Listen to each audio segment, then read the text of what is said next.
Hawksmoor, dramatised for radio by Nick Fisher and based on the book by Peter Ackroyd, with Philip Jackson as Nicholas Dyer and Nicholas Hawksmoor. Episode 1.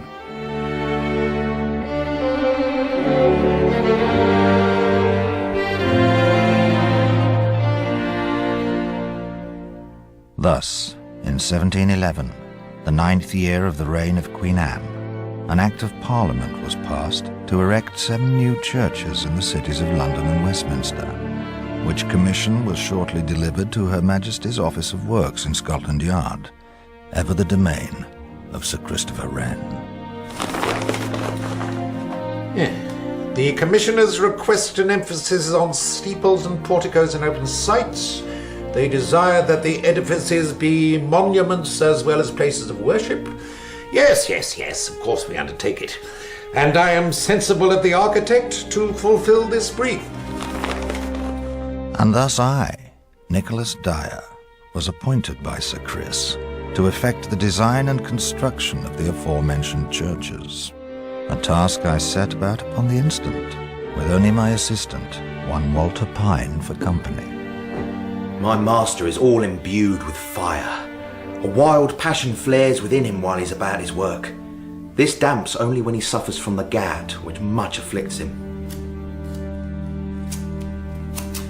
Employing my most favoured knife, I fashioned the models myself, cutting fine steps from the clean deal, creating, in miniature, exquisite spaces for the great windows, building gradually upon my oaken table a proportionately perfect prototype of the great tower of Christchurch, Spitalfields. And as I laboured, I saw with limpid clarity the church rising from the rank earth to tower above the populous conjunction of alleys, courts, and slender passageways of this poor parish, where once, long past, had been a field of cows grazing, before the plague turned it to a vast mound of corruption, to be paved resolutely over with the passing years. And with this vision, I heard the masons' fierce endeavours ringing like the very chimes of time throughout the parish. What shall learn, young Thomas Hill? United, Father. Follow the line square. Let not the head of the chisel be angled a jot on this. I understand. And though the blow be awful hard, think not to break the stone, rather ease away that which is not required by the express design of Mr. Dyer.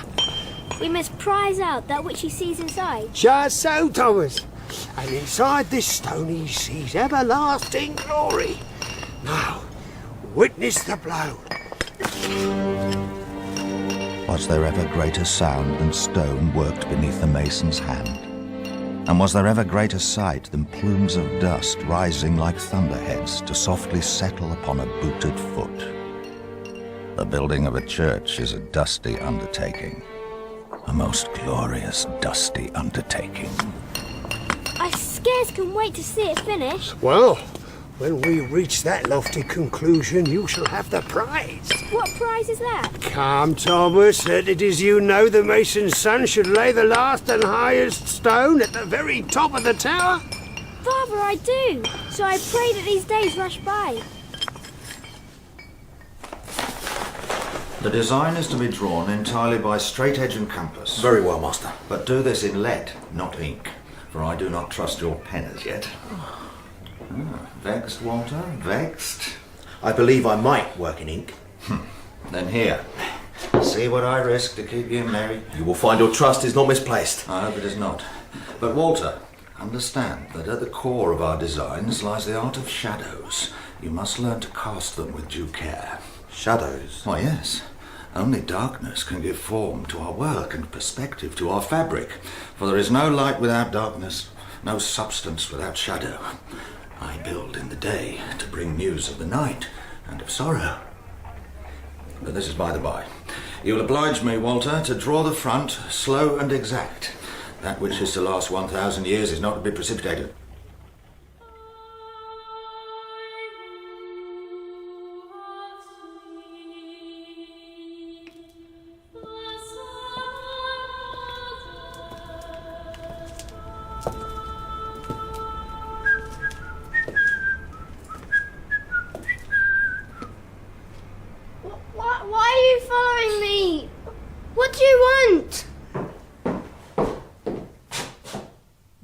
What are you thinking of?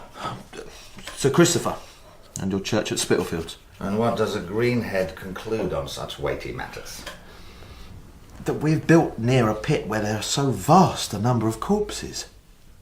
And we do this while Sir Christopher expressly forbids all burials under the church that advance in the rottenness of the structure, and further, as unwholesome for those who worship there. I am aware Sir Chris is all for light and easiness. Then why have we But built... that is Sir Chris.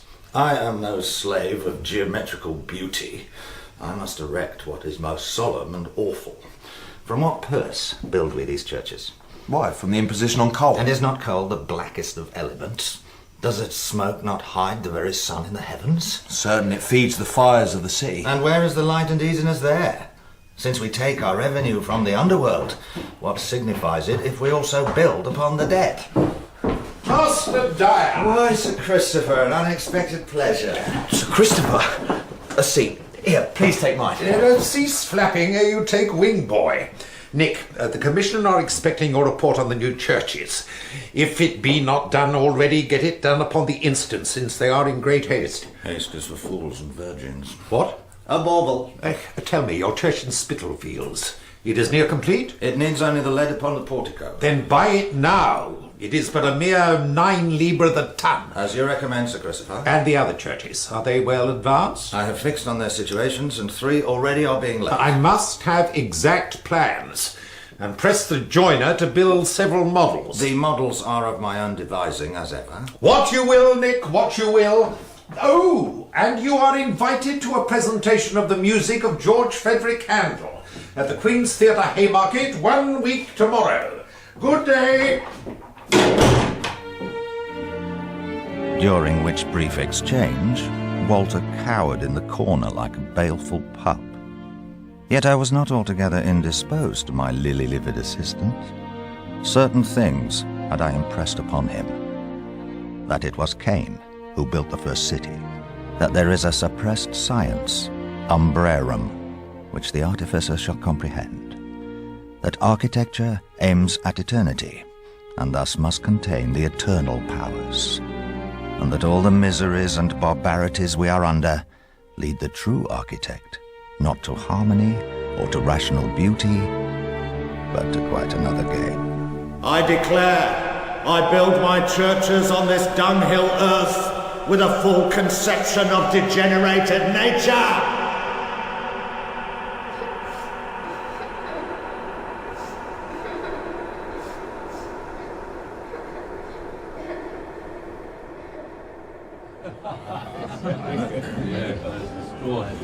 Nick, well met.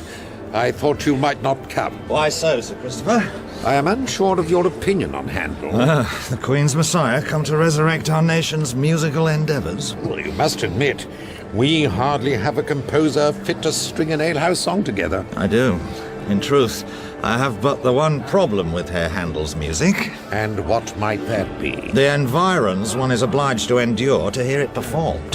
What, the Queen's Theatre? Mr. Vanbragh's own design? Where else would you listen? Of choice, at Christchurch Spitalfields, where the top stone was set today. Ah, went it well? Oh yes, it went exceeding well. Mr. Dyer, a pleasure to have you with us. Mr. Hill, I would not miss this, not for all the world. Thomas! You're prepared? This is a great day for young Thomas Hill. My son has talked of little but the top stone for weeks. He is nimble of foot, climbs your scaffold well. Nearly there now. You do well, Thomas, but a few steps further. On, boy, on! That's it! It is in place! What noise is that? The scaffold, look beneath his foot. Thomas! The timbers cracked asunder. The boy missed his footing and tumbled from the tower. Curved lines are more beautiful than straight, I thought, as he fell away from the main fabric. Thomas! The body smote the earth beside the small pyramid I had erected in the gardens of the church. His father rushed to his side, but it was clear to me the boy was already dead. Peace, Mr. Hill. You cannot help him now. He has forever fled this earthly prison. No, my son. My only son. Thomas Hill now resides in a better place. Do but give him leave to be buried here. Here where he fell. Yes, it went exceeding well. And you believe Christchurch would form a noble setting for Handel's work? It is an immaculate auditorium. Immaculate? In its volumes and acoustic properties, in its very fabric.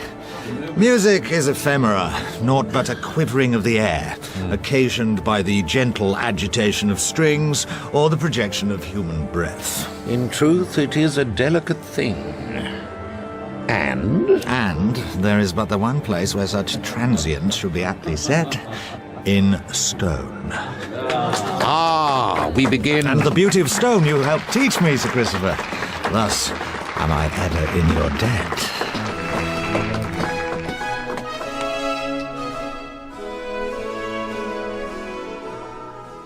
How I do veil my intentions with cant. Oh, I will use any scaffold of words to counterfeit my purpose. I have placed a labyrinth beneath Christchurch, as well as the pyramid in the manor of Glastonbury close by. I tell them I fashioned these things as was the custom in the 4th century, the purest time of Christianity. Thus they acquiesce, and have no knowledge as to my true design. As for the boy that fell, I confess I could hardly refrain from smiling. Yet with a mighty effort I hid myself with a woeful countenance. I had the necessary sacrifice, and not at my own hands. I rejoiced exceedingly at that. Oh, I am in the pit, but I am gone so deep that I can see the brightness of the stars at noon.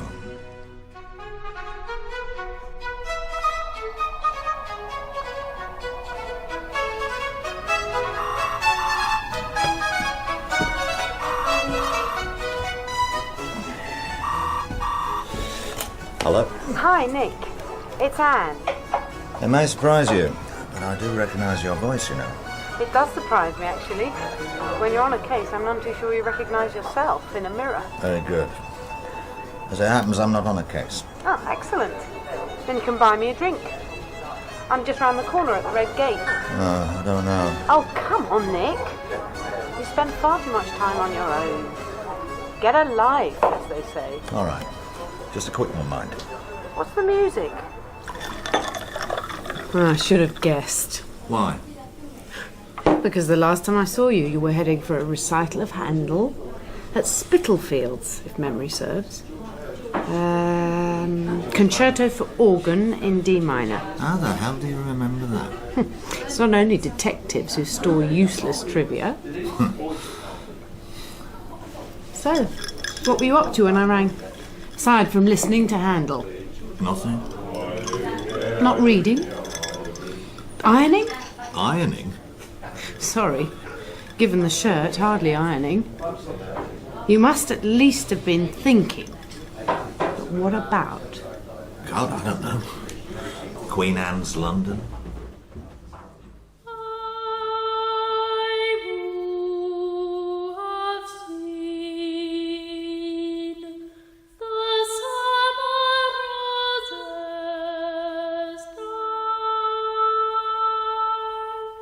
Right, that's all for today. You should be getting home. Thank you for staying on. Thomas, that was excellent. Excellent! Right, teacher's paying ya. No, I ain't. I just did what she said, that's all. Yeah, whatever. No, teacher's little pet. That's you, and this. This is what happens to smiling little pets. Now, tell us, are you going to be burned or buried? Eh? Come on, burned or buried? Tom Hill? Buried. Louder, teacher's little pet. Buried! Thomas Hill is no good. Chop him up for firewood. When he's dead, boil his head, boil his head, boil his head. What's this? A book?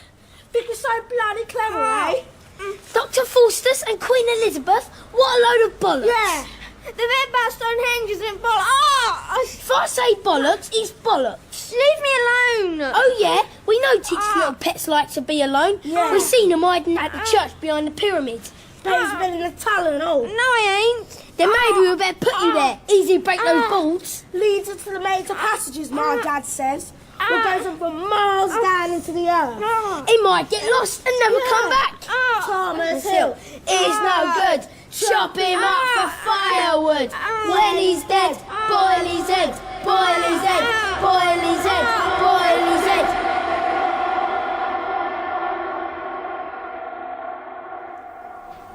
Here is the church and there is the steeple. Open the doors and where are the people? Tommy, I'm back. Hello, dear. Been reading again? Yeah, about little St. Hugh, who was only 10 and had no dad. He was lured into an underground killing place, where he was tortured to death.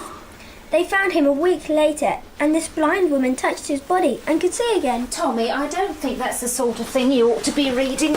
That's a horrible story. Did you have a nice day at school? All right. Mum, you know that pyramid in the churchyard? It gets hot. Why? Look, I've told you, I don't want you hanging round that place. Apart from anything else, it's not good for you to spend so much time on your own. God, got the dust in here. Where's that come from, Mum? Dunno. The ground, I suppose.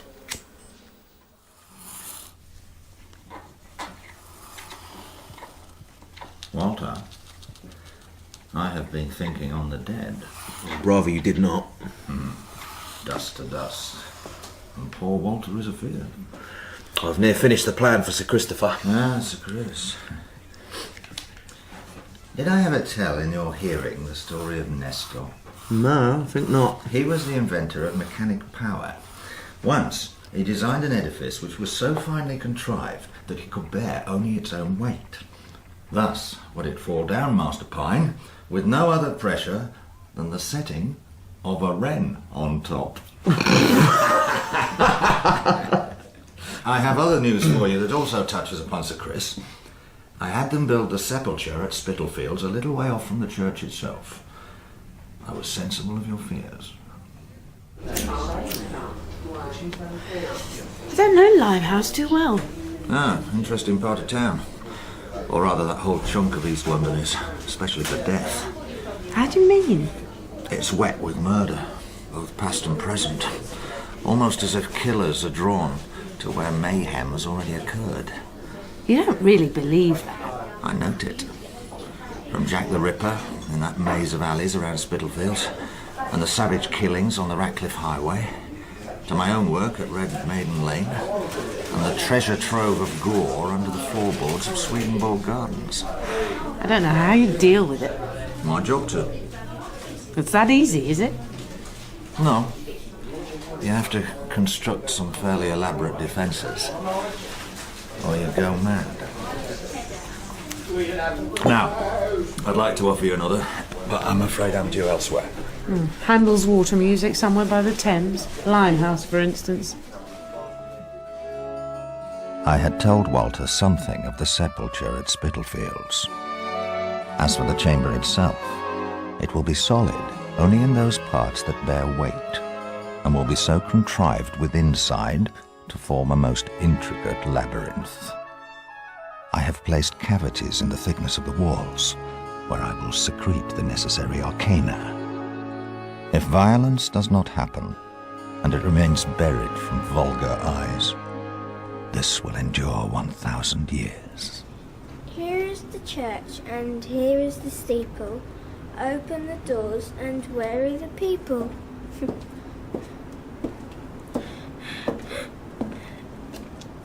Why are you following me? What do you want?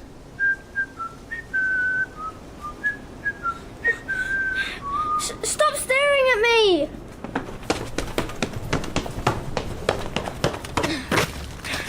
Get away!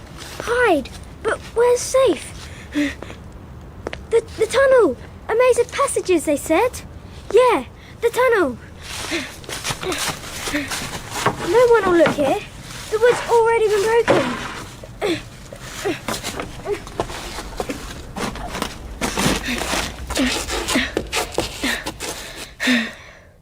Great! Nice and warm. Safe. You do well, Thomas! But a few steps steps further! What noise is that? The timber of the scaffold. Look beneath his foot.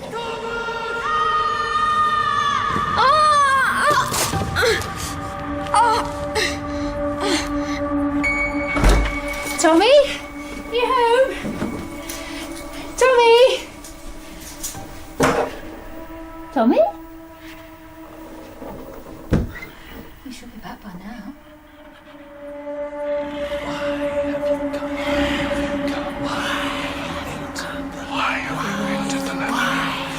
Because I am a child of the earth.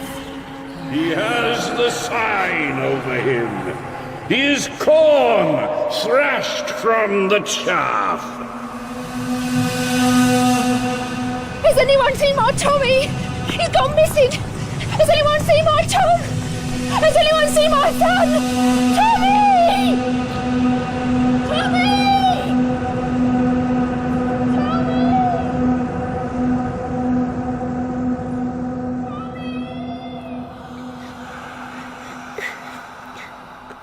My name's Thomas Hill, and I live at 6 Eagle Lane, Spitalfields. And I hurt all over. I've got a bus ticket. It has a number on it. 21549. Valley to Clapton Pond. Not transferable. Retained for inspection. The pain's all over me. All over. I hurt.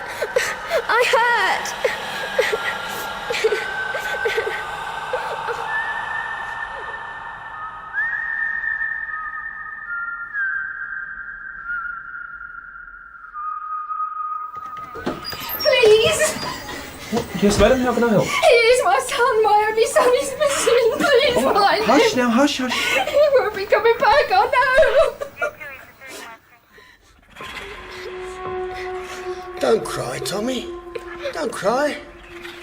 And don't mind the smell of the sick. Dad? Have you got your ticket? You'll need it. You've a long way to go. But I thought you were dead. You're up very late, you know.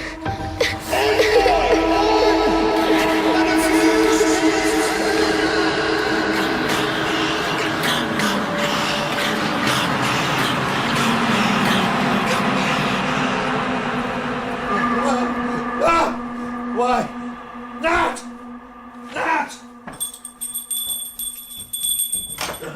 Master? Give me air and light a candle.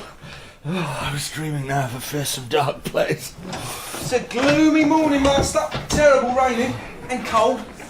What I discovered earlier, a little mouse warming itself within your fender there. A mouse, say you? What did you do? I fed the poor thing some milk. Damn it, Nat. Brain the creature. Do not nurture it. I'm not of your opinion on the subject, sir. Are you ready to rise? No. I remain gouty, most feverish. Shall I bring breakfast? Ugh, the thought turns my stomach like rancid cream. Why, we all must eat, Master. Last night at the Boiling Cooks, I had 2 penny worth of beef, 1 a pudding, and I was like to have had... Nat, leave off this twiddle-twaddle. Damn it, but the swelling beneath my knee is like to become an encysted tumour ere long. Then let me apply the apothecary's remedy. Oh, not more than oyster shells boiled in cider and blisters of cantharides upon my neck and feet. I'm damned if I will. I'll suffer my affliction, but I see not why I should endure the cure of it to boot. You say so. I do. Now, look here, Nat. Send message to Walter Pine. Tell him to dispatch to the commissioners the plan of my second church in Limehouse, on the scale of 10 foot in 1 inch, and fashioned in ink, as far as he is certain on it. That should set him trembling like he had the very ague. Naturally made I no mention to my callow servant and would-be rodent wet nurse Nat Elliot of the signs that I would place in my churches, so he that witnesses the fabric may also see the shadow. Thus, in St. Anne's of Limehouse, the 19 pillars of the aisles will represent the names of Baal Berith, and the 7 pillars of the chapel will signify the chapters of his dread covenant. Oh. Mr. Dyer? Neither did I mention Giordano Bruno, where he speaks of the raising of devils. Is it a devil? Ah, Mrs. Best. The fever has been fearful bad. My mind runs badly and knows not what it finds nor blurts. I have paid the 10 shillings for my dwelling, have I not? Oh, you have paid, yes. Memory must fly with a fever. You suffer mightily, as it was with my husband of dear remembrance. Oh. Suffering has been my life, Mrs. Best. As a child, the first story ever I learned was of Faustus, and while I did rejoice at his travelling in the air, still I suffered horribly at night on consideration of that singular end the devil had devised for him. Oh, haunted by nightmares, Mr. Dyer. Yet mine became real. I was but 11 when the plague was visited upon my parents. You stayed with them? I fled. I could not bear to see them endure the contagion. Yet still I witnessed their burial. How so? By chance, I saw their corpses on a cart, all entwined with a bundle of carcasses, a ragged and swollen nest of worms. I followed till this dismal traffic ended in Spitalfields, where a vast pit had been dug, and the moist bodies were shovelled into the blackness. How you must have wept, poor boy. No, at that moment did I see the true face of our great and dreadful God, and I could not weep, but I can now build. And in that place of memory will I fashion a labyrinth where the dead can give voice once more. I follow you not, Mr. Dyer. The fever speaks, Mrs. Best. How did you survive? Not all pass by on the other side.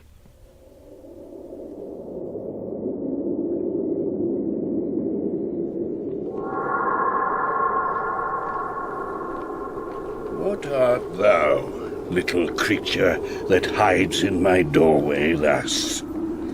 I am but a poor boy, sir. Why, have you no name? Faustus. Ah. Well, if you will come with me, little Faustus, I will save you from ruin here in Blackstep Lane. I will go with you, sir, for I have nothing. Then step inside. It's awful dark, sir. Forward, little Faustus. Have no fear.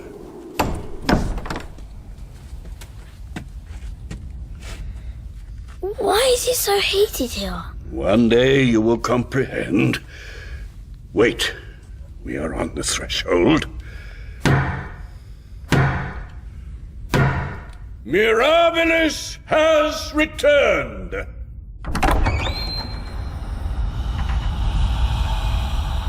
I greet the assembly.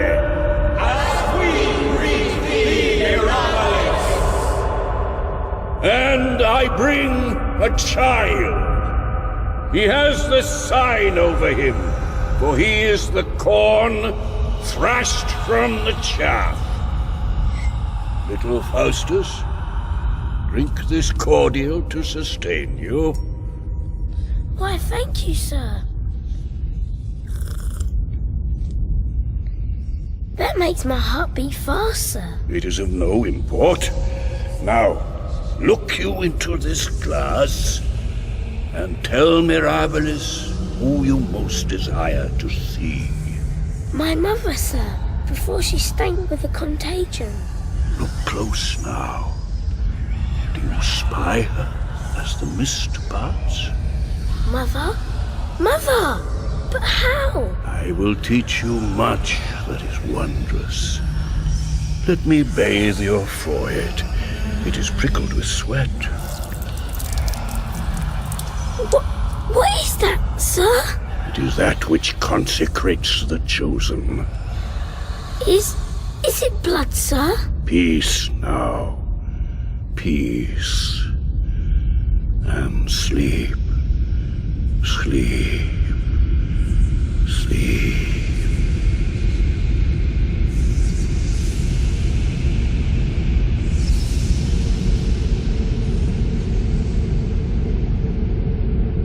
Thus did I begin my apprenticeship into the prodigious practices of Mirabilis. This was where I first learnt that he who created the world was also the author of death. Many an ancient teaching did I glean that I place now in my churches to bring them into the memory of this and future ages. And here did I become expressly acquainted with the true music of time.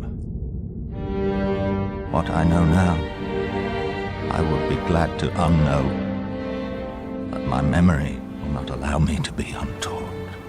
Have you seen Mum at all while I've been away? God, no. Why not? We have absolutely nothing to say to each other, and that's why not. Nothing there. Well, there must have been once. Once there was. Bloody great mistake. Oh, thanks. That makes me feel like $1 million. And there are things we can't alter. That's the way it is, and you can't change it, so don't try. That's a pretty miserable philosophy. Being realistic is being miserable. It's not realistic. It's fatalistic. The subject is closed. God, you can be difficult sometimes, Nick. Tell me about Egypt. Can I have another? Help yourself.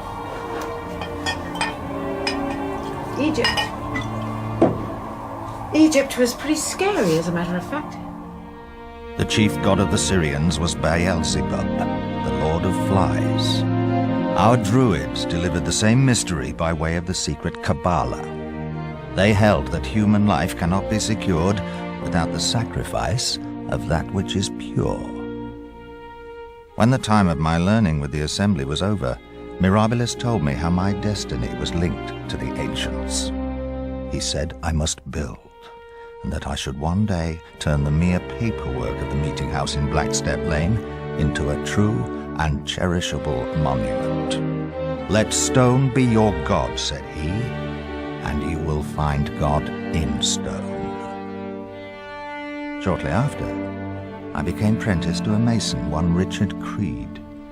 Now, be it by fortune or design, I was in the yard when Sir Chris himself appeared. He was principal architect for rebuilding after the fire, but I knew not, of course, his face. Good day there. Is Mr. Creed upon the premises? Sadly, needs must be elsewhere. There is new stone, I am promised. We left no detail of business. Well, I trust what he does have for me is of better condition than this mere rag. Why, this is not rag, sir. Look, there are no flint beds or clay holes near the face. Well. Know you where the Reigate stone is? For that is what I ordered. Why wish you for Reigate? Though you may cut it like wood, it takes in water. Good stone should gather a crust and thus defend itself. Now, from Oxfordshire, down the river from the quarries about Burford, comes a better stone entirely. If you would but wait for my master... What need have I of a master with such apprentice before me? Can you name stones? Brick, rag, flint, freestone, marcasite, pebble, slate, tile, whetstone, pumice, emery, alabaster, touchstone. Hold! There is more method here than in Vitruvius himself. I take my method rather more from Master Detailing. Is that so? I do not recall he was translated into English. I must have taken much from the illustrations. Good day there. Dick Creed, well met. I have here a boy will teach you new tricks. Why, Master Dyer is but a simple prentice. And Master Belladio was but a mason and was called Lapicida long before he was ever known as Architetto. So, what of roofs, young Architetto? Oak is best, and next to that, good yellow deal. Dick, I entreat you that he should be released into my charge. Why, why, but of course, Sir Christopher. Sir Christopher? Under Wren's wing, I rose. At first, I was a mere servant, but by and by, I took much command upon myself. Sir Chris let me go unchecked, as he was so ensnared with the building of St. Paul's.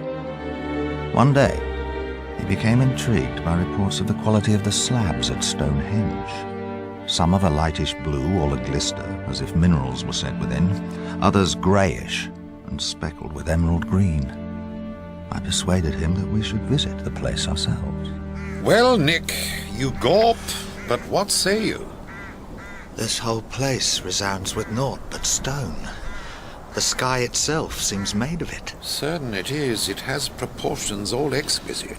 Some say Merlin was its father, and lifted these slabs by mysteries of magic.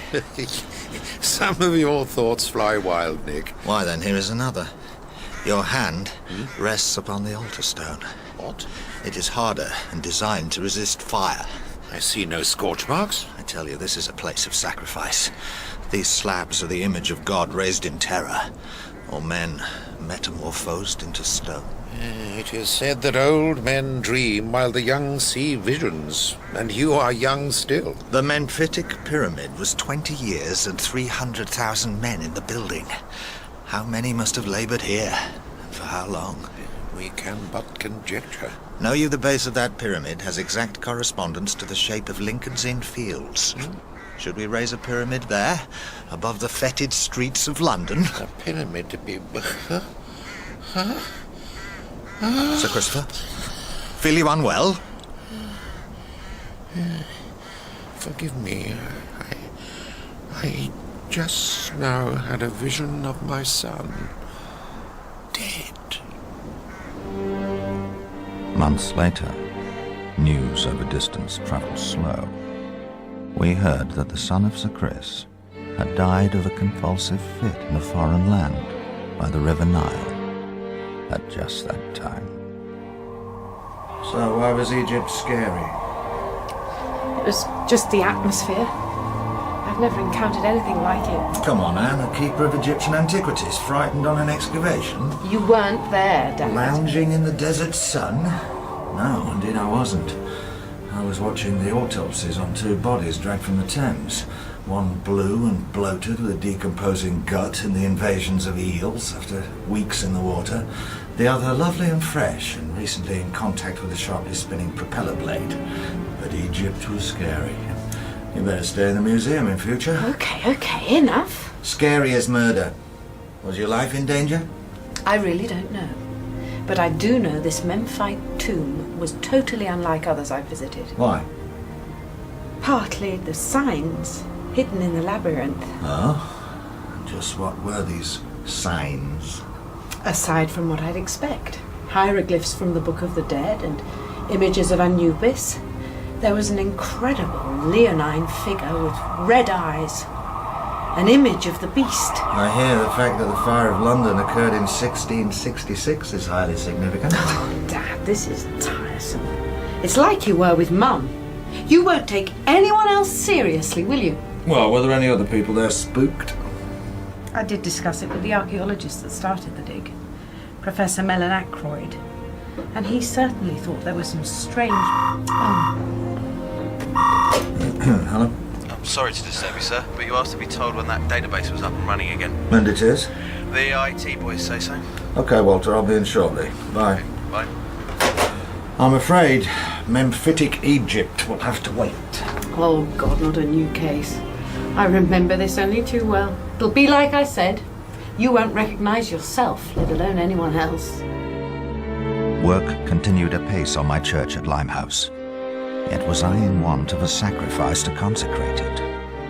However, there are many beggars and lost vagabonds in that parish who do acknowledge that the beginning and end of all flesh is but torment and shadow.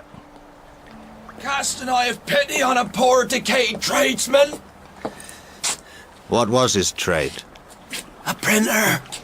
In Clerkenwell, perchance? I hail from the West Country, sir. Fell you into debt and were forced to break? Strong water let my affairs slide. How are you called?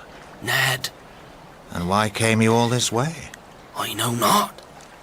Except it seemed to me I had to. Why look you so fearfully on me? I have a swimming in the head. Last night I dreamed of riding and eating cream. Ned, you are very much the child. Well, perhaps I have become so. But what end do I have now? Save the gallows. Better it would be to choose your own occasion. I cannot commit self-murder. But you cannot fear death, for you have endured more pain in life. Here, take my knife, and let us go to the church. Do it here, Ned. You know it is meet. Somehow, I cannot. Here, let me help you guide the blade. Here, just here, between these mortal ribs. Dear Ned, see how you bleed so sweet.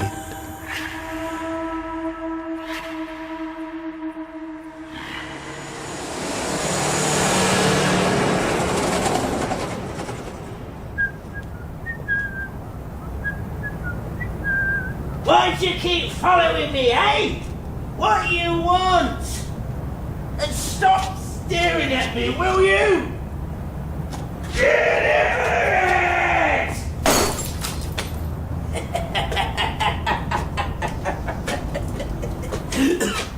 Let's get back. It's gonna be terrible rainy soon. Here, Annie. Did I show you this? There goes the candle. Who's that then? I reckon it's me when I was young. Nah, he's far too angelic. I might have been angelic once. Ow, pass the bollocks. We're all right. Ooh, over here.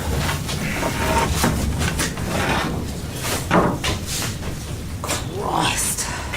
It's dusty, isn't it? At least it's dry. Where are you from, Ned? Bristol. But I've been in London so long the accents fell off like a cranky wheel. What you do down there then? Worked for this firm, printing stationery. One day I just walked away. Not carried on walking. All the way to Limehouse. Yeah, you must have seen some things on the road. Yeah. I even saw some spirits at Stonehenge. Then you've been drinking, Ned? Not a drop. As I looked at the stones, there was voices in the air. And I heard my own father say, I had a vision of my son, dead. Next, I dreamed I was climbing a pyramid. I get to the top, look down, and all around me is London. Near the Thames, I see this steeple, and I figure the swamp of the Nile is the Isle of Dogs. And Anne, saint that she is guarded by the jackal-head Anubis, while St. George is the Sphinx, crawling on its belly in Bloomsbury and Wapping. I never heard such a load of puss and bollocks twiddle-twaddle in all me life. This is now what they call the strange time. Bye. More twiddle-twaddle. Your brain's gone, Ned. Time's getting on. Strange time. At my church. Come now! Come now! Come!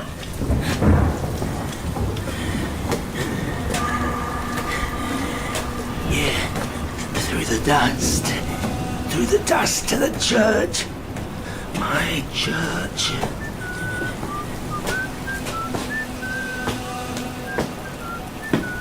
I can taste blood. I'm not gonna run. I've done running. No light without dark. No stone without dust. In columns suspended. I'm a little giddy. It's time, isn't it? Help me, Shadow.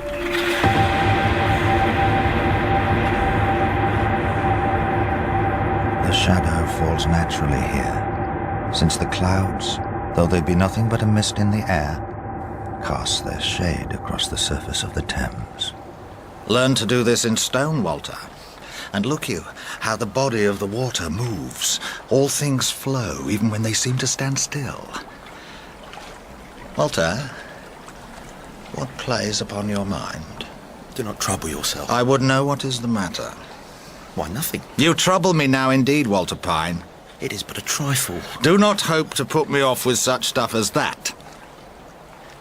They talk of you in the office. What?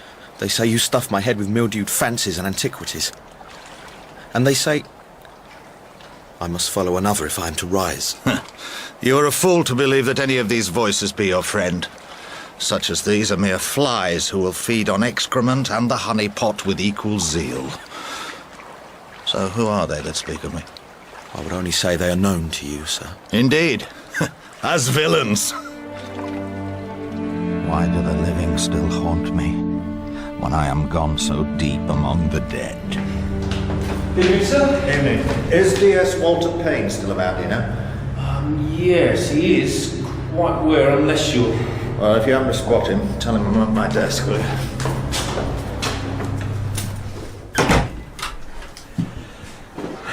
Relationships. Connections.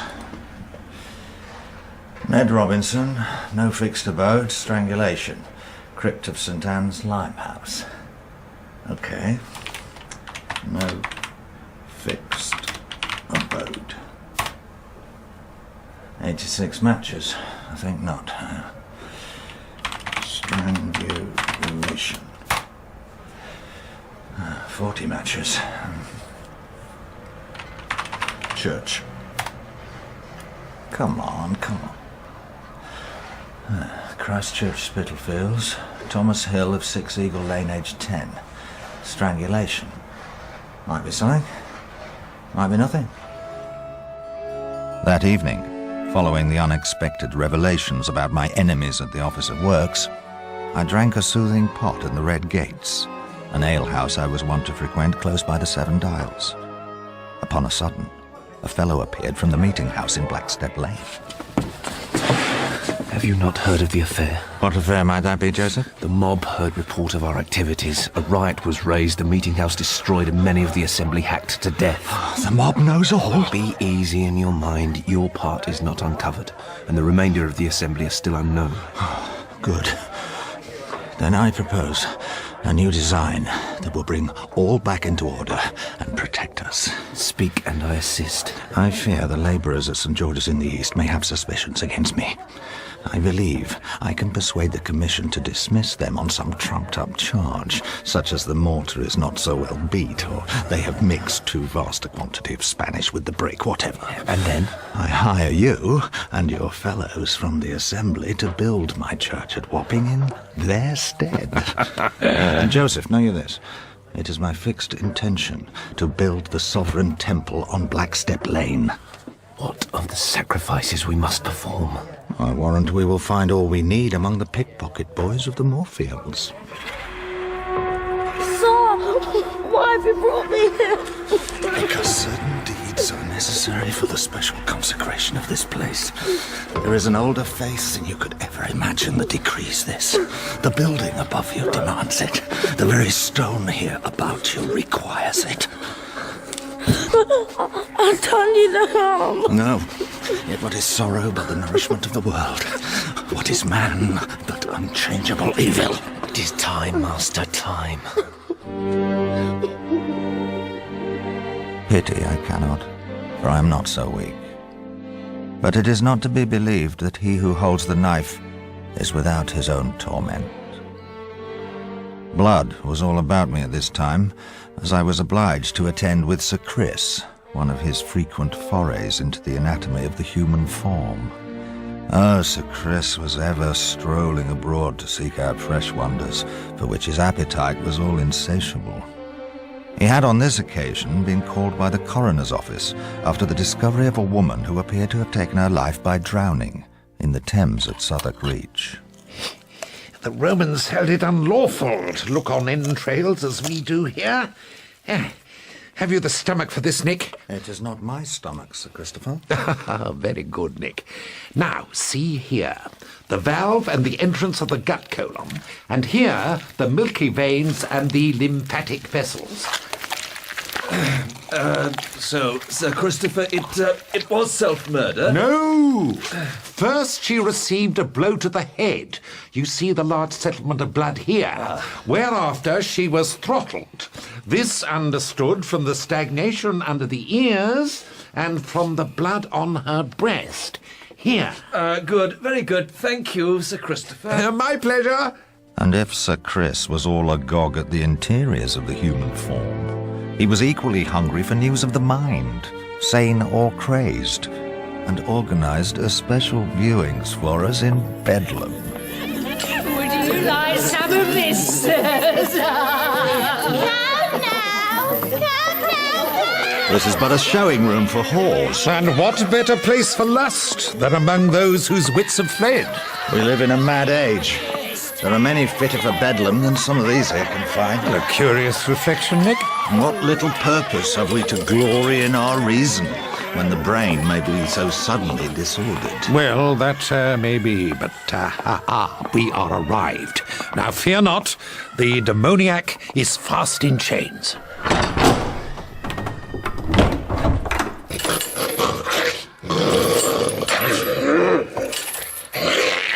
What manner of man is this? Peace, watch. Have done. See, his lips do not move. Have done.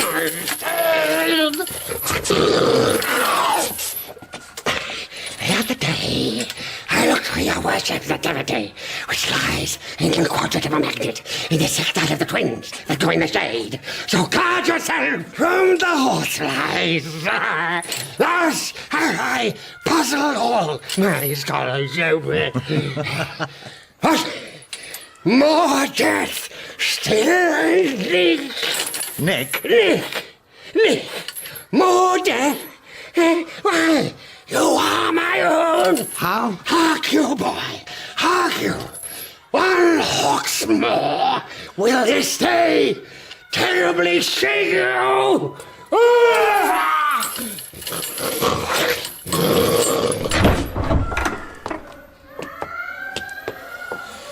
In no wise could he have known your name. But that was a passing strange coincidence. In truth it was. And who, then, is this Hawksmoor? No man I know.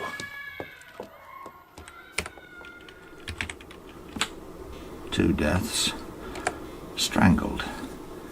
An old man of the road. A local boy. Both at churches.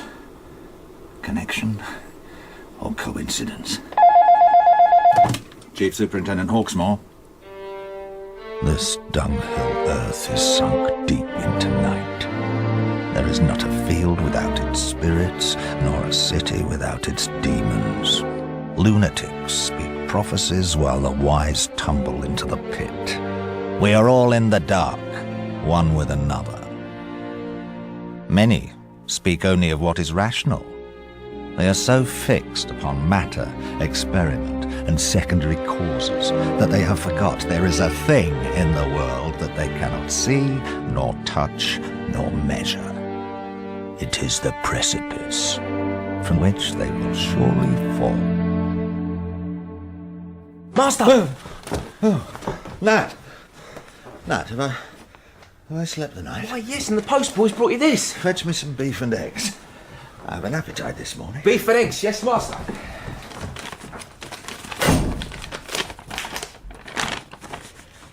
I know your work. If I get good service, I am your best friend, and my mouth quiet. And thus is my appetite flown. Does someone know of Blackstep Lane? No.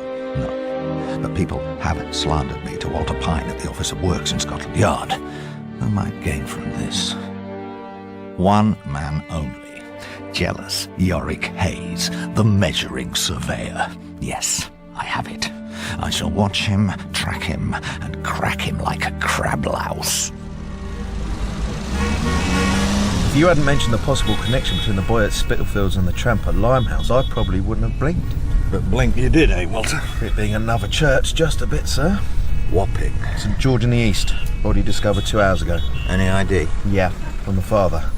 There's another young boy, sir. Daniel D. Lived locally. Cause of death? Sounds like strangulation. They're connected. They've got to be. Come on, Walter. Get me through this bloody traffic. Sir. Time is everything.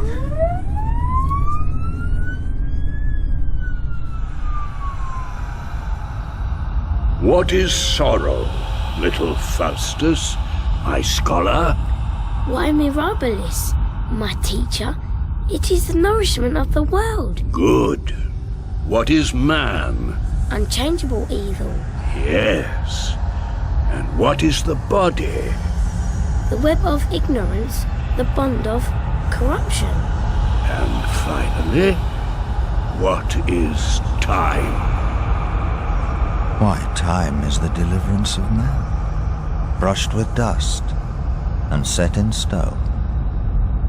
that Satan is God of this world and fit to be worshipped, will I offer certain proof.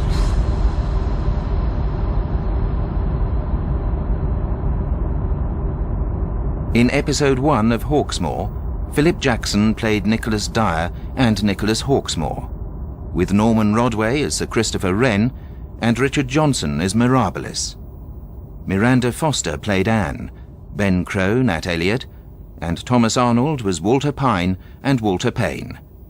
Richenda Carey was Mrs. Best, Andrew Winkert Ned Robinson, and Terence Edmund the demoniac. Helen Ayres was Tom's mother, and Claire Corbett the teacher. The children were Jordan Calvert, Luke Smith and Bradley Souter. Hawksmoor was dramatised by Nick Fisher and based on the book by Peter Ackroyd. The director was Janet Whitaker.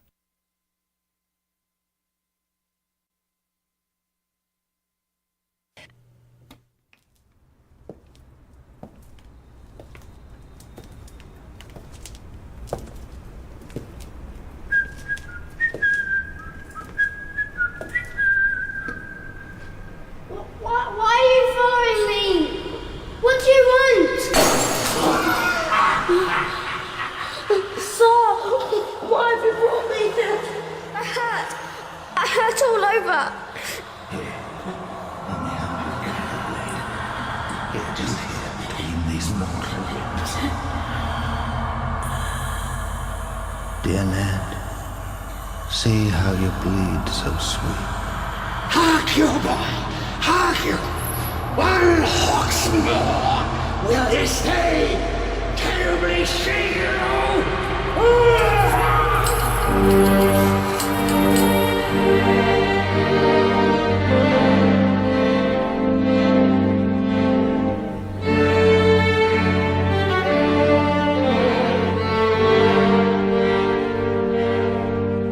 Hawksmoor, dramatised for radio by Nick Fisher and based on the book by Peter Ackroyd, with Philip Jackson as Nicholas Dyer and Nicholas Hawksmoor. Episode 2.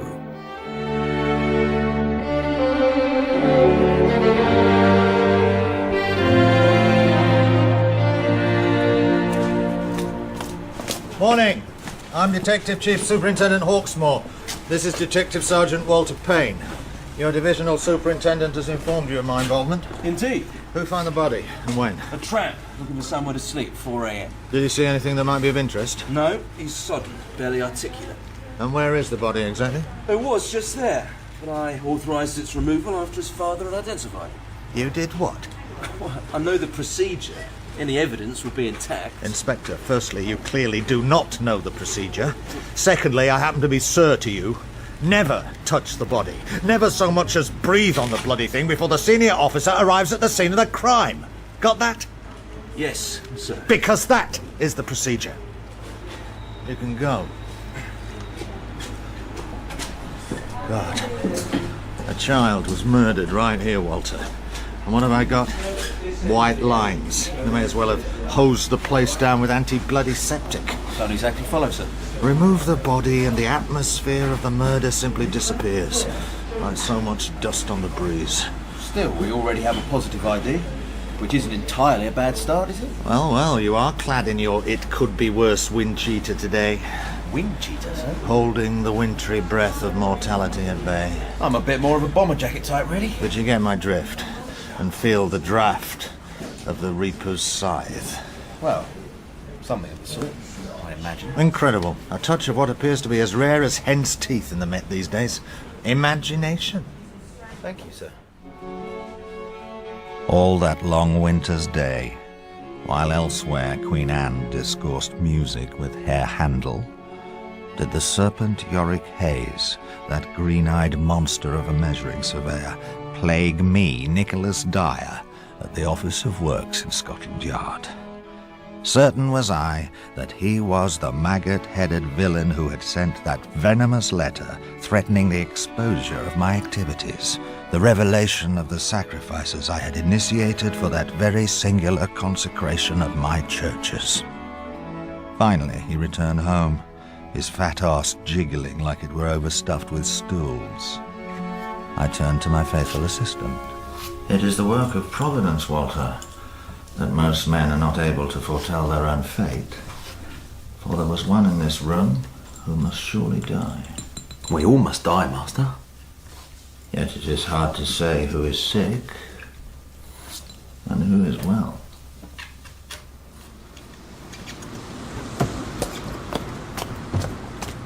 Excuse me, sir. This is the boy's father, Mr. D. I'm very sorry, Mr. D. He was such a friendly boy. I'm sure he was. They asked me to bring something of his for the dogs, is it? Oh, thanks. He's a... Oh, sorry, I didn't mean to. When did you last see your son, Mr. D? 6 o'clock yesterday evening. Did he happen to say... Danny. He was called Danny. Of course. Did Danny say where he was going? He just said he was popping out, that's all.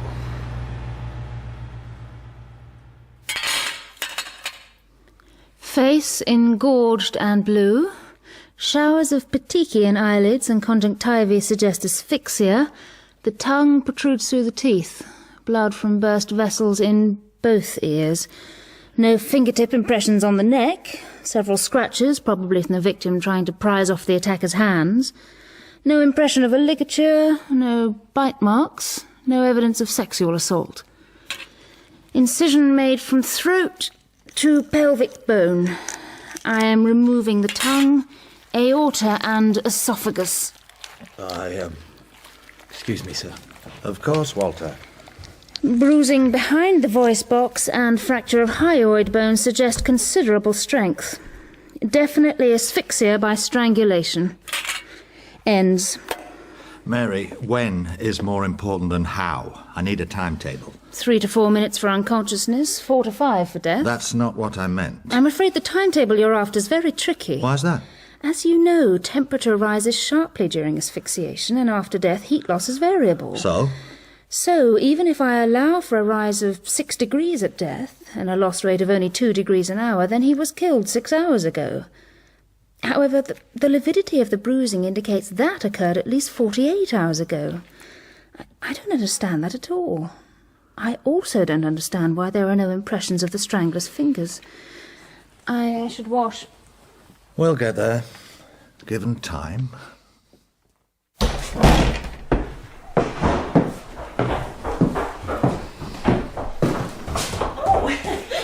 Mr. Dyer, what o'clock is it? Almost 6, Mrs. Best. So quickly by. I wish I were able to recover it a little. And that in more ways than one. Time cannot be restored, unless it be in the imagination. Someone call that whore to bedroom! I would have no need of memories if only that which were present were more agreeable. Well, Mrs. Best, they do say these old houses have as many ghostly tenants as a mausoleum, so you should not starve for want of chit-chat. It is not words, but deeds I require. I do not have a scrap of nun's flesh about me, Mr. Dyer. Evening, Master. Nat! In the nick of time. Nat, tell Mr. Dyer about the gentleman, do. Which gentleman might that be? He left no name, no message neither. Look at the dust on this rail. Cleaned only this morning, too. A pox on it. Who could this caller be? No one other than Yorick Hayes. The poisonous serpent had come to the door of my lodging at an hour when he knew I could not be within, merely so he might confound and perplex me. Yes, it must have been Hayes. Why, who else could it be that was seeking to detect and uncover me? Oh, Mr. Hawksmoor. Good evening, nurse. How is he? Much the same. He's missed you, you know. He really has. Go straight through. Thanks. Come, John, come, John, come. There, Mrs. Stone, back to your room. No, no, no.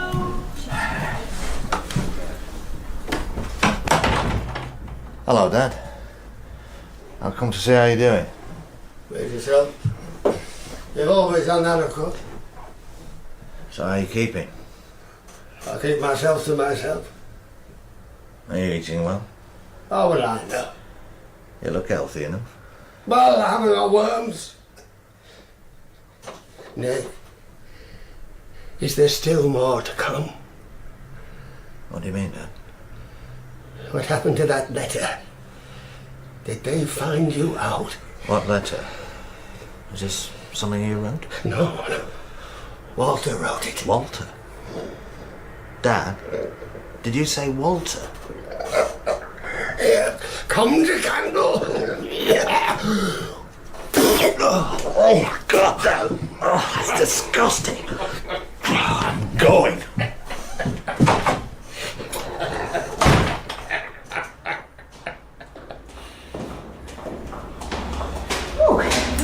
There you are, Mr. Hawksmoor.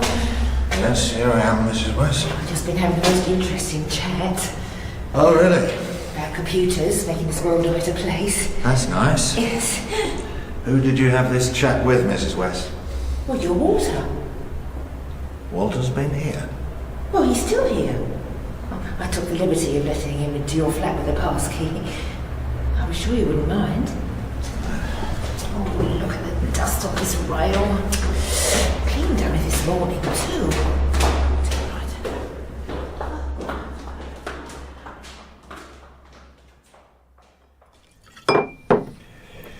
There you go. Thanks. Okay. Fire away. All the results are in. The only blood and tissue groups were from the victim. No prints or marks of any kind from the killer? Nothing at all, sir. Strike you as odd? Very. Okay. First, young Thomas Hill is found in the abandoned tunnel by Christchurch Spitalfields. Death by strangulation, though there were no finger indentations. He also had broken ribs and internal injuries consistent with a fall from at least 30 feet. Thorough forensic examination reveals no trace of the killer. Agreed? Agreed. Then, a vagrant, Ned Robinson, is found by the crypt of St. Anne's Limehouse. Again, apparent death by strangulation despite a lack of indentation marks. And again, no trace of the killer. Now, we have Daniel D. at St. George in the East in Wapping with a similar, how shall we say, absence of the killer's presence. That's some totally impossible timing, sir. Except the impossible doesn't exist. We live in the shadow of great events. If only we knew what they were. Just where do we start, sir? The beginning. Though I admit that's a bit tricky here. However, murderers don't disappear. Their crimes are not unsolvable. Think of it like a story.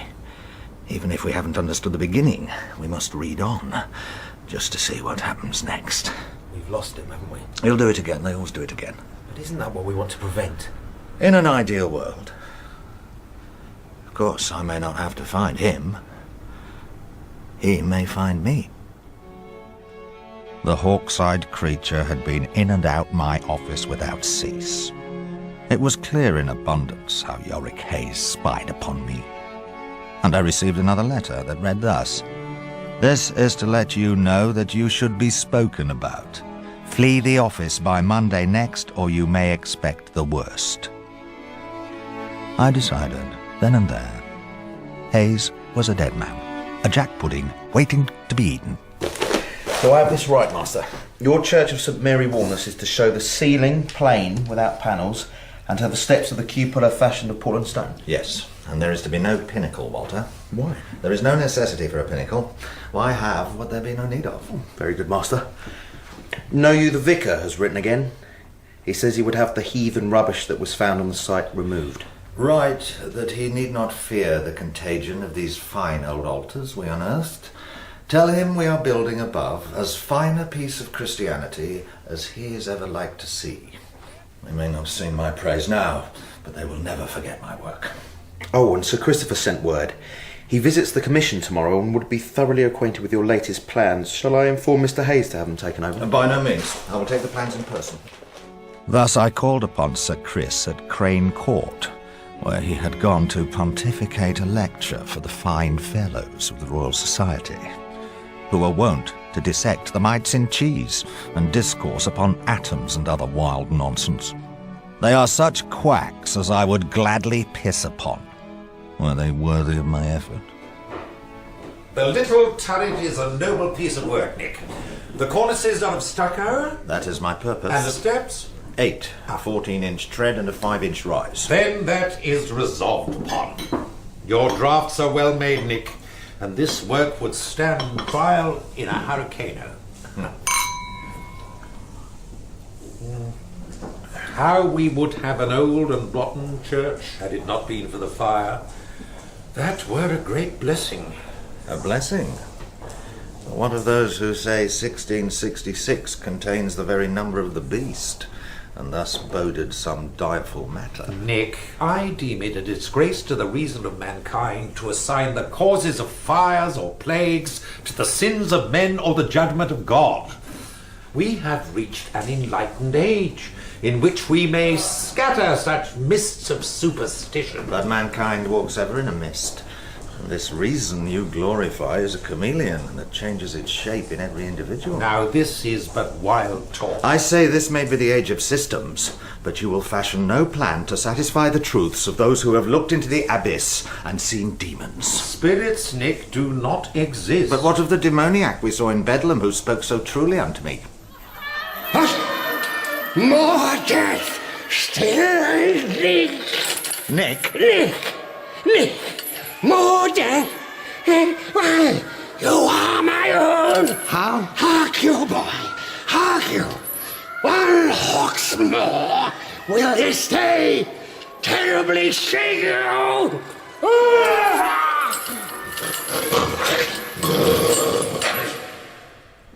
In what wise do you mean he spoke so true? I mean, clear it is he raved when he spoke of death. I meant only that he knew my name. Coincidence, no more. Why, what dark passions may overshadow the man whose senses are so full of the many productions as you are? My passions are no different from the hypotheses built here. What do we see with the aid of your microscopical glasses but frightful shapes and figures? Breath condensed beneath them shows snakes and dragons within. No mathematical beauty, nothing but the contagion of this dunghill earth. This is but a maze of words in which you will lose yourself. There is no truth so far elevated that man's reason may not reach it. But when reason bids us good night, what then? Why should you ask me such a question? We are on an icy slope, and all slide toward the same pit. I tell you, there is a hell, just as there are gods and demons and prodigies. Your reason is but a toy when set against such terrors. You have many unseasonable passions, Nick. Yet the years we have been acquainted cannot be obliterated by your melancholy temperament. I admit I am of a melancholic humour, but it has been aggravated by many hardships of which you know nothing. I know now, Nick. Had I said too much? Had I said all? Yet I bethought myself of Vitruvius. O pygmy man, how transient compared to stone. When my name is no more than dust, and my passions are cooled forever, when even this age itself is for succeeding generations nothing but a dream, my churches will live on, darker and more solid than the approaching night. That evening I plied Yorick Hayes, that miserable specimen of a measuring surveyor, with strong liquor, led the traitor to some merry Woolnorth, and throttled him happily to death in its shadow.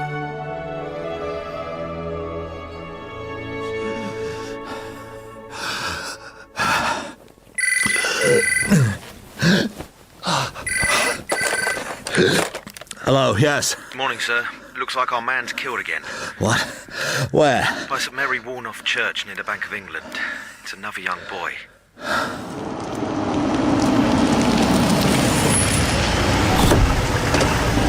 At last we have an opening, Walter. A chance of finding connections and signs. Signs, sir? Of the killer. Fibres, hair, blood, saliva, skin. You'll be leading the forensic team yourself? Certainly I will. Morning, sir. Morning. Entirely untouched. Exactly as you requested. Good. The eyes are still bright. Muscles haven't relaxed to the vacancy of death quite yet. So, what was the last thing you saw before the blinds of consciousness fell? The killer. Right here. I can practically smell him, Walter. Founded in the Saxon Age and last rebuilt by Nicholas Dyer, 1714. Well, well. Dust to dust. Believe in ghosts, sir? Spirits, Walter, do not exist. Now, tape indicates nothing on the neck, but bag this all the same. Of course, sir. Have you noted the weather conditions? Light drizzle, yes, sir. No, I need the precise temperature. How the body cools is crucial. Morning. Morning, Mary. You want a thermometer beside the liver, don't you? Absolutely. Just as well I happen to have a sharp knife, then. You know what I need. Time, your favourite subject. You're wondering if it's the same killer. I'm sure. It's an identical modus operandi. You all right, sir? Walter, come on. What is it, sir? There's someone in the shadows under the scaffolding. Where have they gone? Only way be down where they're excavating. Let's take a look, shall we? You don't think? I don't know what I think. Keep your wits about you.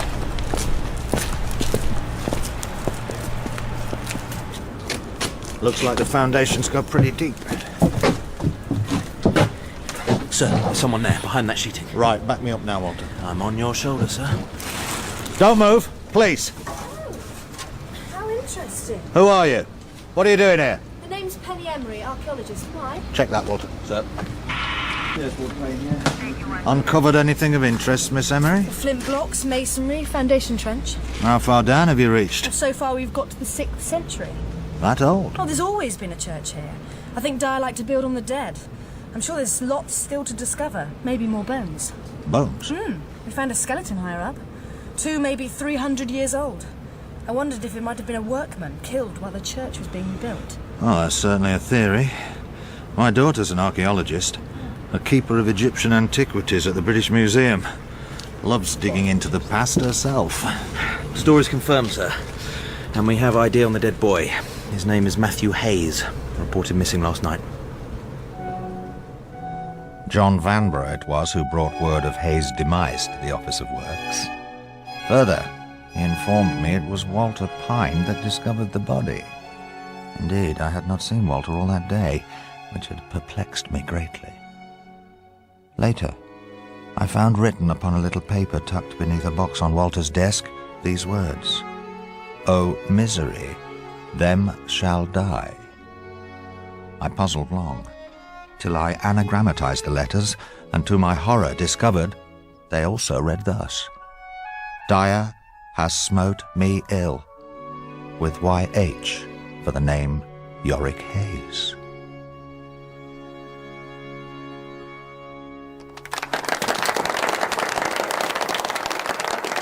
Tremendous.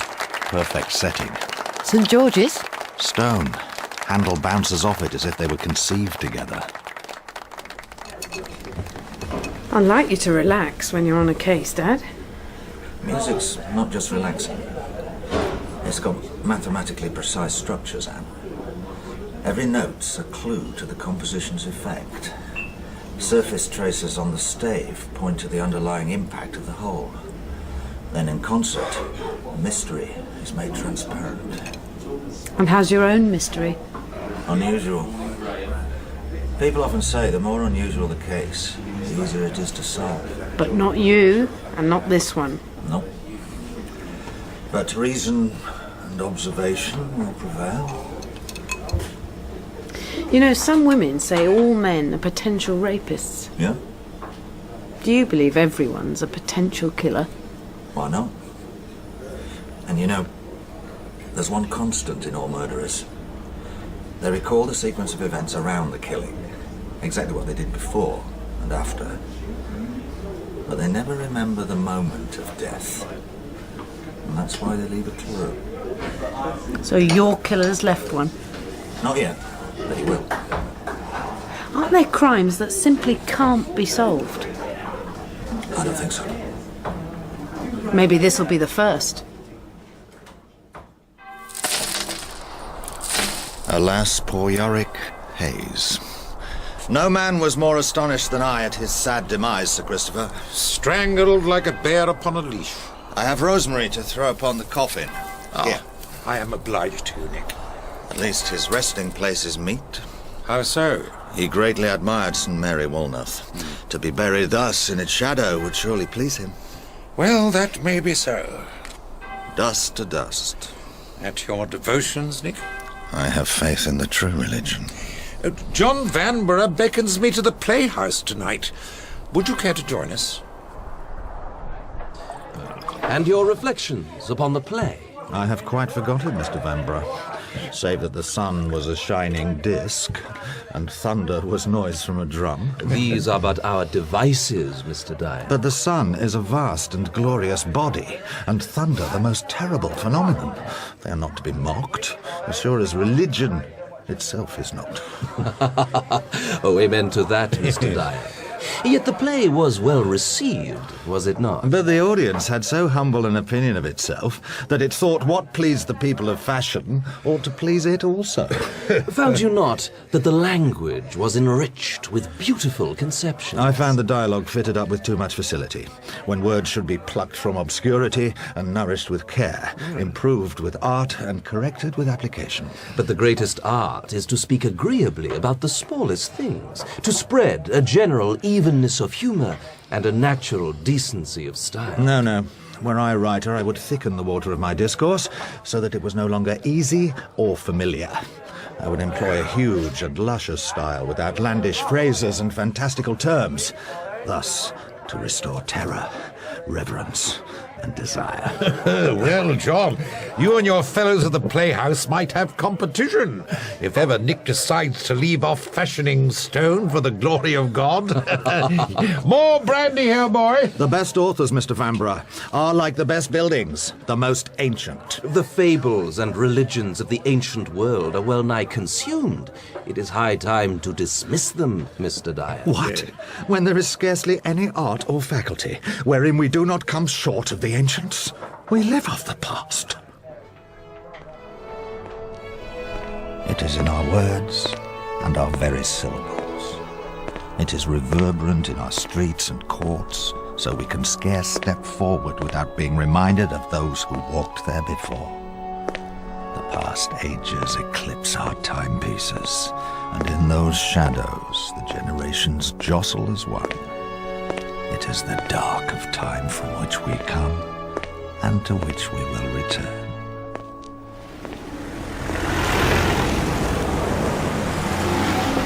Not much joy. Cabs, like criminals, never there when you want them. Let's cross back to Bloomsbury Way. I never know.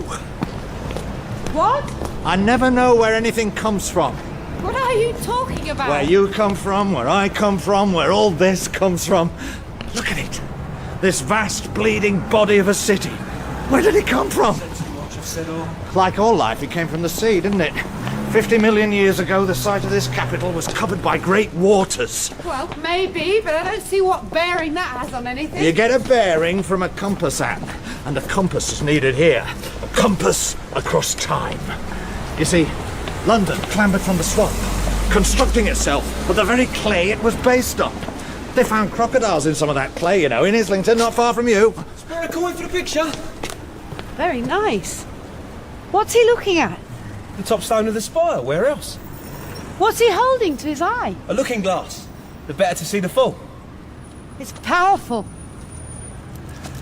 Here. Oh. The Lord deliver you from this muck rain. Peculiar piece of pavement, aren't You know, all the changes to the city, clay to mud to straw to cobblestone to pavement, are like the expanding surface of a balloon.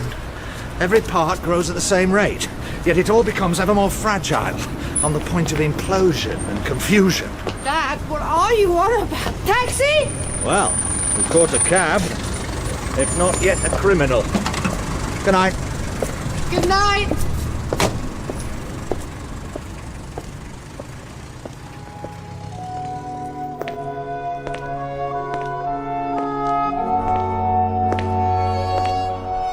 The ancients wrote of universal passions, while now people desire only that which is deemed new or surprising. Our predecessors understood nature is a dark room. That is why their tragedies will stand when our very playhouses are crumbled into dust. For they reflect corruption, and men are the same now as they have ever been. I say your reverence for the ancients is an excuse for plagiarism. That is not so. Why, Homer himself built upon many predecessors. It is only from imitation. Plagiarism, say I. Only from imitation do we arrive at order and massiveness. Pray speak that you may be understood, Mr. Dyer. Language was designed for you. You would have me speak plain when my words would blast you. Oh, peace, Nick. John means no hurt. More brandy. Look here, Mr. Vanbrugh. Milton copied Spenser, as Spenser copied his master Chaucer. This world is a continued allegory and a dark conceit. And what is your allegory, sir?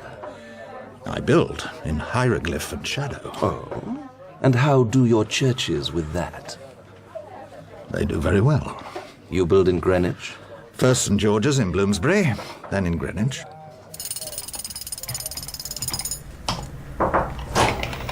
Morning, sir. Morning, Walter. What have you got for me? The usual. Cranks and weirdos writing in with advice. And something unusual? Well, something distinctly weird, sir. It reads, "Don't forget, this is to let you know what I will be spoken about. Oh misery if they will die." With this picture of an arrow, I think it is. Well, I can't see that.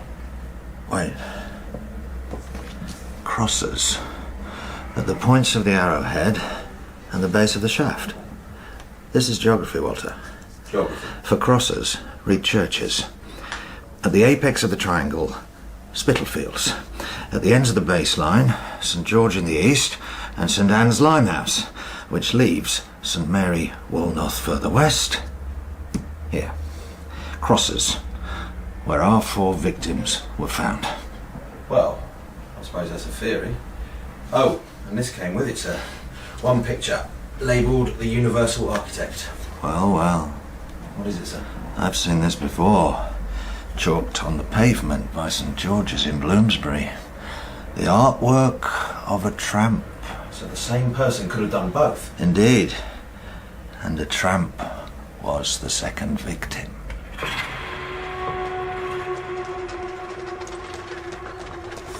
That'll be the church, and there'll be the steeple.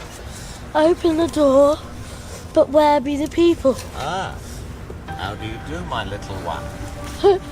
Who are you, sir? Fear me not. You like my Bloomsbury Church of St. George? I like it well enough, sir. That is meet, as you will see it for eternity. Master Dyer, are you with the living today? Sir Christopher, forgive me. I was lost in a reverie of some delight. Not on events at St. George's, then. A young boy was murdered in the shade of your church but last night, Nick. Then we may hope he exists in a better place now.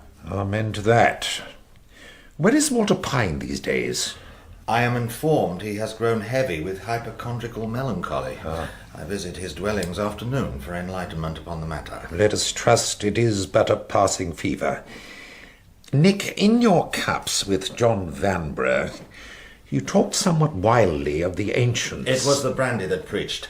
I should abjure. Perhaps. Yet it put me in mind of something we shared many years past. Our trip to Stonehenge. These slabs are the image of God raised in terror, or men metamorphosed into stone. It is said that old men dream while the young see visions, and you are young still. The Memphitic Pyramid was 20 years and 300,000 men in the building. How many must have laboured here, and for how long? We can but conjecture. Sir Christopher, feel you unwell? Forgive me. I just now had a vision of my son. Dead. And he died at that time in some foreign land, did he not? Beside the Nile. A passing strange coincidence, Nick. But this is idle chat. I admire your plans for St. Alfred's in Greenwich. You do great work. I do not underestimate your powers. No, begone! Walter Pine, do you not know me? Yes, I know you too well. Oh, I thought you might leave your post and forget me. I can never cancel my obligation to you for your labours. Why, you are my right hand. No. I wished you to leave. So you know the lines I wrote? Some musty stuff in anagram. Oh, misery, them shall die, I did. I wrote no anagram. I speak of the letters. What? I wish to entice you to leave the office. Those letters were the work of Yorick Hayes. No, master. That was my hand, not his. And I'll tell you a mystery. I dreamed I killed Hayes. The next day I found his corpse. I fear the shadows will grow around my mind. What must I do? My own assistant had plotted against me, not the green-eyed monster Hayes at all. Later, I would have to deal with Walter Pine. In the meantime, I made the necessary sacrifice at my newest church in Greenwich, and then turned my fullest attention to the proposal for the Church of Little St. Hugh, to be built upon the site of the Assembly of Mirabilis in Blackstep Lane. Thus will I yet complete the figure. Spitalfields, Limehouse and Wapping shape the triangle. St. Mary Walnut and Bloomsbury then create the major pentacle star. All these with Greenwich form the sextuple abode of Baal Berith, Lord of the Covenant. Then, with Little St. Hugh, rises the septilateral figure about Blackstep Lane. Let those with understanding count the number. The 7 churches are built in conjunction with the 7 planets of the lower orbs, the 7 circles of the heavens, the stars of Ursa Minor, and the Pleiades. Thus have I built an everlasting order, which I may run through unmolested. No one can catch me now.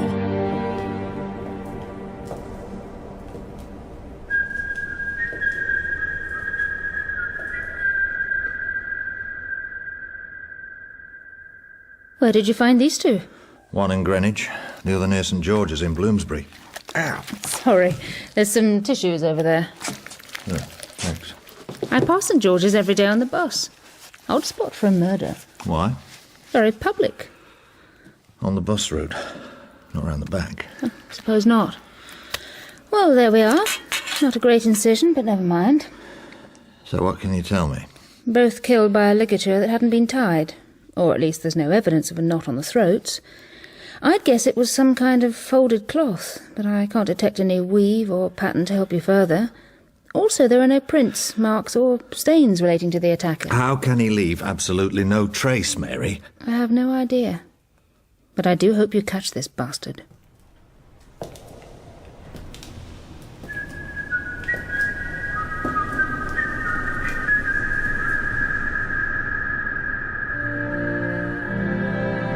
I saw a church tower 12 yards deep.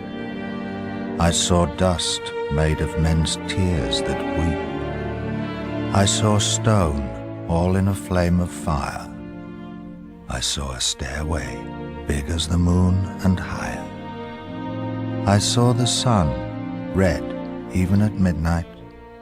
I saw the man who saw this dreadful sight. So, where do we go from here, sir? Where do we ever go? It may look like we're moving, but we're standing still as stone. Sorry, sir? I want the tramp I saw who did the picture. He had long hair, matted like tobacco. Tobacco? Oh, and someone delivered a book through my letterbox this morning. Here. The Universal Architect. This is the same picture. Exactly. The power in images. 7 wounds. Oh, misery, they shall die. Shall I send this for analysis, sir? I've already done that. It's spotless. Walter, track down the nearest doss house to St. George's, Bloomsbury.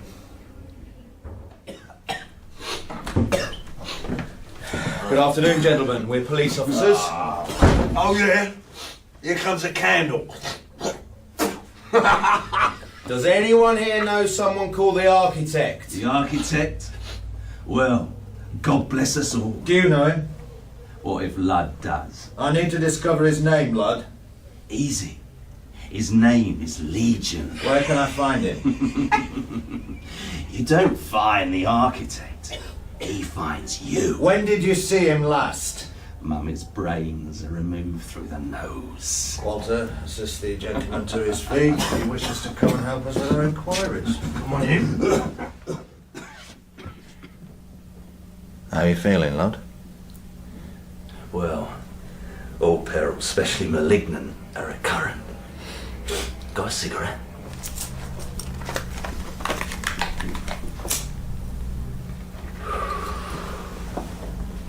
You were telling me about the architect. Was I? Indeed you were, lad. Well, then I suppose I was. Would I be right to say you know him? You might be. Can you tell me his real name? Anubis. Who knows? But you did see him. When? That's what I'm asking you. When did you see him, lad? That night. What night? That one. All right. What time was it? The time of Glastonbury and Limehouse. Was it very dark? Blacker than the underworld where Seth reigns. Please try and remember what you saw. Problem is, I wouldn't say I was 100% sober. Like the unvarnished grain of a parallel universe. But next thing, there was the policing. In where? I've seen you before, haven't I? In where? In that church.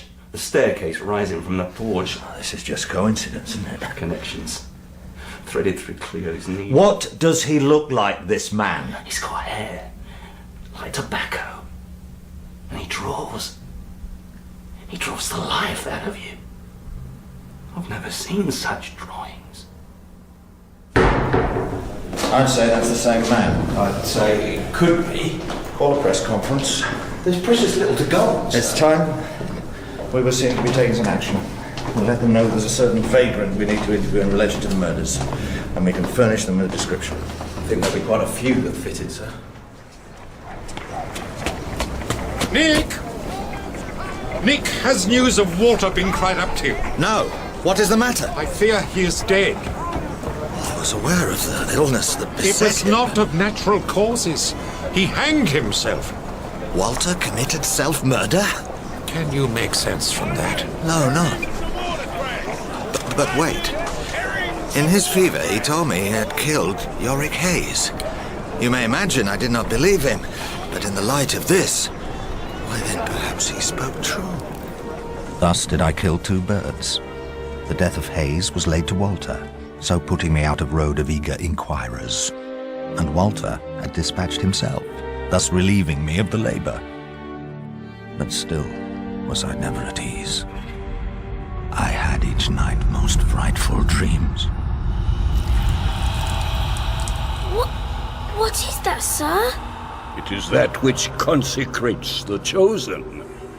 Is it blood, sir? You will make the necessary sacrifices yourself, in time, when you build your great churches. That Satan is God of this world and fit to be worshipped, will I offer you certain proof.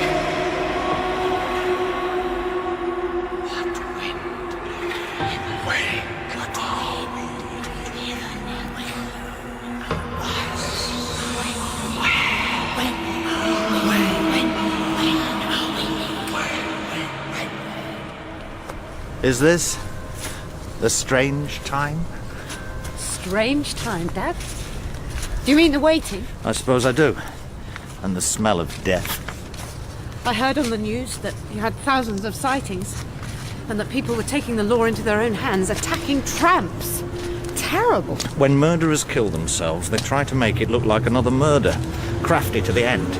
What's amazing, though, is just how many are struck by lightning before they can get that far. What?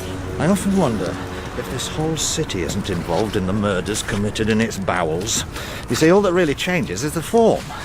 Strangling and stabbing, popular in the 18th century, while the 19th was all slashed throats and clubbings at the start, and poisonings and mutilation by the end. And death groups across time. There's an ancient murder zone in Islington, right where you are. Yes, there's much more than Joe Orton's blood on your very doorstep. God, Dad, when you're on a case. What? What? This is what Mum couldn't stand. You asked to see me. I didn't ask to see you. If you don't like it, you can leave me alone, you know. I'm not a baby. Why don't you just go? I'm going to, as it happens. That's why I wanted to see you. You might remember I mentioned Professor Ackroyd. If you actually focus on real life at all these days. Ah, the archaeologist, head lost in the sands of time. He's coming over from Egypt. You're not going back out to that spooky old tomb. No. Professor Ackroyd's looking at some strange connections. He wants to go to Stonehenge. A colleague of mine from the museum, Dr. Sinclair's the expert on that, so the three of us are going down there together. And I have to say, that'll be a whole lot nicer than staying here with you.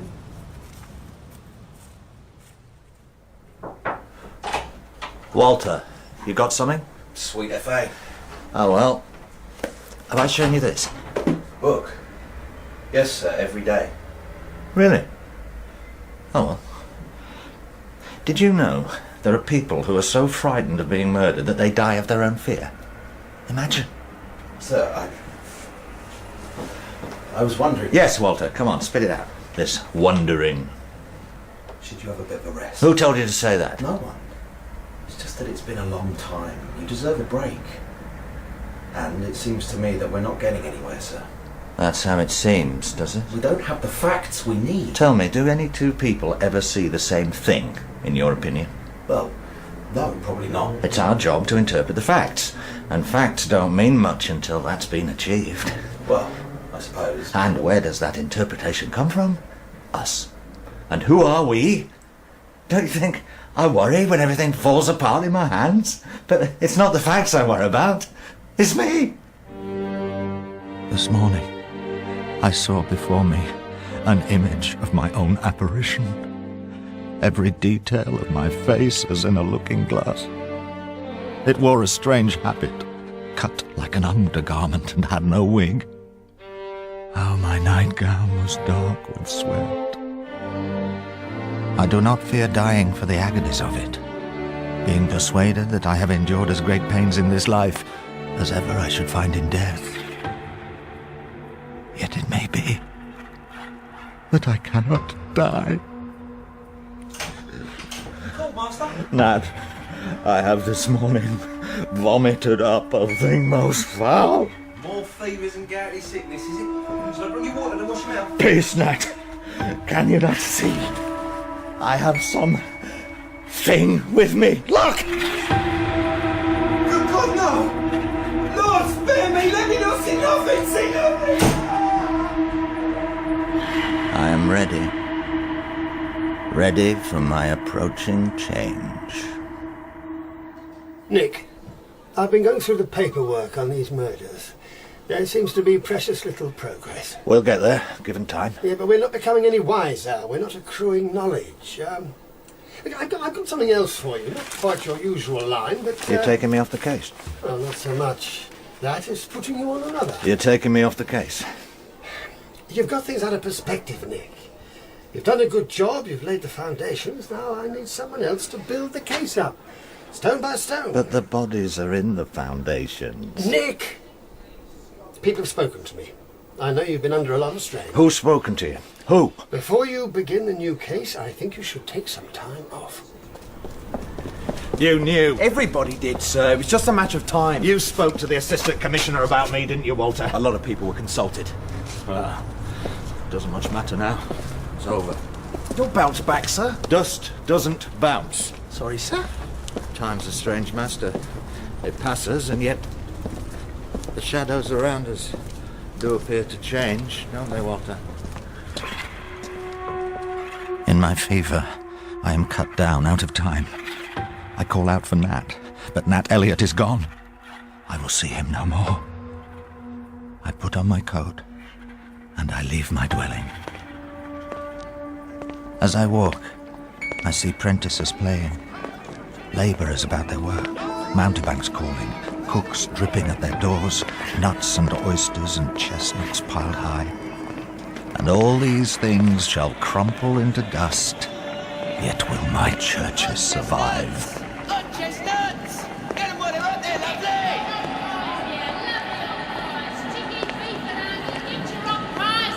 city was but a dream blurred about me.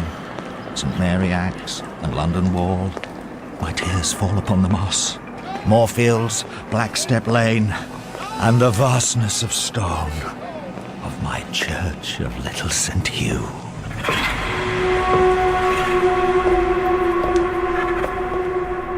From my first years, thy horrors have I endured with a troubled mind. I look up till I can look no more. I have run to the end of my time. I kneel before the light, and my shadow stretches across the world. Mr. Hawksmoor? Well, how could I be mad yet? You cried out? Something about a troubled mind? Did I, Mrs. West? I must have dropped off. How's the temperature? Still high. Someone called for you last night. A man. A tall man. I told him you were out. I thought it best. Yes, very good. I don't want callers. Just what I thought. Mrs. West, I'll be going away shortly. Really? I deserve a rest. So if anyone comes, just tell them. Of course. Where will you be going? I don't know. Where does anyone ever go?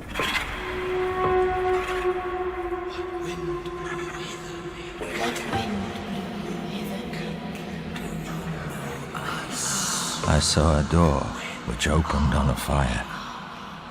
I saw a pit which rose even higher. I saw a child who danced round and round. I saw a house which stood beneath the ground. I saw a man who is not, nor ever could he be. Hold up your hand and look, for you are he.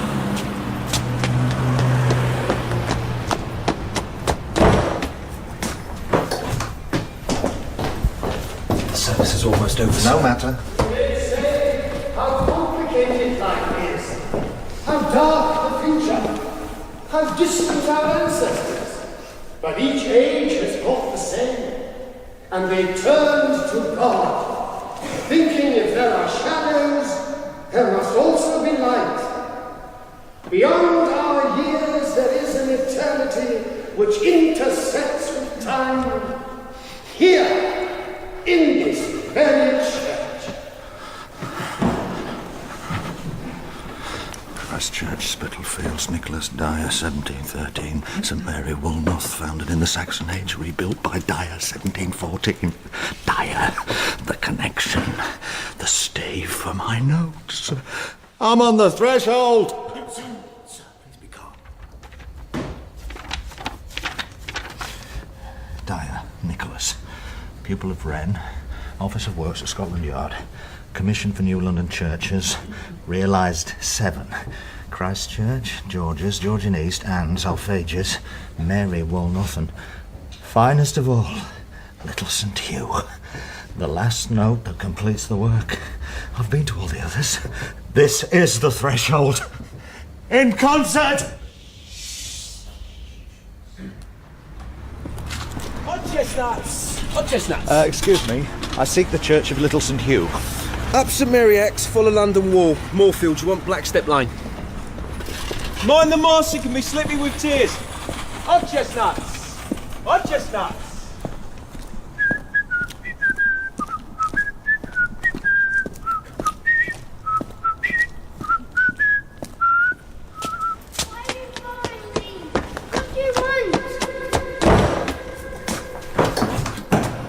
I have endured all these troubles for thy sake. He has the sign over him, for he is the cord crushed from the chaff. The eternal vastness of stone and the transience of man. Where there is shape, there is reflection. Where there is light, there is shadow. Where there is sound, there are echoes. And who will say where one is ended and the other begins?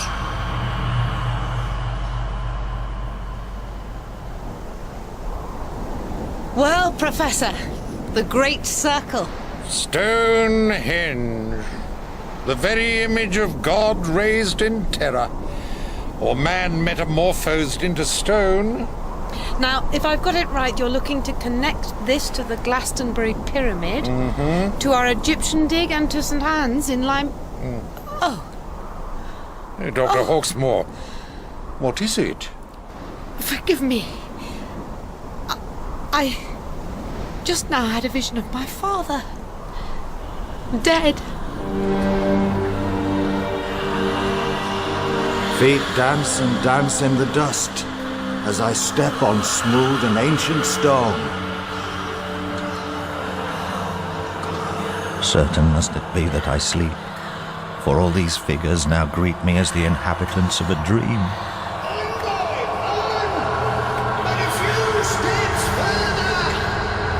I walk the circle and enter the labyrinth of the pyramid. Yet though I am there, still am I here, within the septilateral figure I have fashioned, within the everlasting order of my London churches. I look down. I see the rags in which I stand, a child again, begging on the threshold of eternity.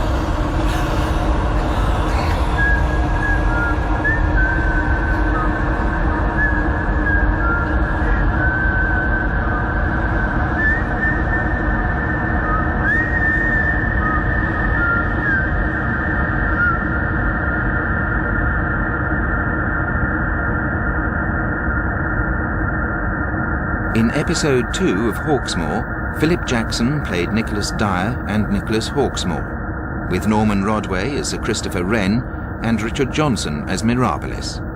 Miranda Foster played Anne, Ben Crowe Nat Elliott, and Thomas Arnold was Walter Pine and Walter Payne. Richenda Carey was Mrs. Best and Mrs. West. Andrew Winkert, Sir John Vanbrugh, and Terence Edmund, Hawksmoor's father. Helen Ayres was the pathologist, and Claire Corbett the archaeologist. The children were Jordan Calvert, Luke Smith and Bradley Souter. Hawksmoor was dramatised by Nick Fisher and based on the book by Peter Ackroyd. The director was Janet Whitaker.